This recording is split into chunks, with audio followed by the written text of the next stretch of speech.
দীর্ঘদিন ধরেই অর্থনীতিতে প্রধান চ্যালেঞ্জ উচ্চ মূল্যস্ফীতি, যা নিয়ন্ত্রণে দায়িত্বের পর থেকেই বাজারে অর্থ সরবরাহ কমানোর উদ্যোগ নেন নতুন গভর্নর। তাই নিজের প্রথম মুদ্রানীতির আগেই নীতি সুধার তুলে নেন 10%, যা অব্যাহত আছে এখনও।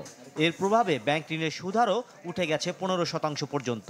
গেল এক বছরের উদ্যোগে এক অঙ্কের ঘরে নেমেছে মূল্যস্ফীতি, তবে তা 8%-এর নিচে না আসা পর্যন্ত নীতি সুধারে হাত দিতে চায় না নিয়ন্ত্রক সংস্থা।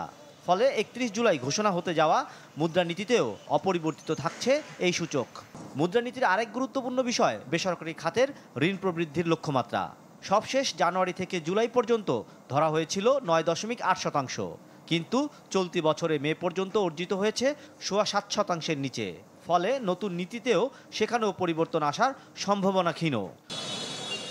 মুদ্রানীতিতে গেল কয়েক বছর ধরে ডলারের দর নিয়ে বিভিন্ন সিদ্ধান্ত থাকলেও বাজারমুখী হওয়ায় সে ব্যাপারেও আসছে না নতুন কোনো নির্দেশনা।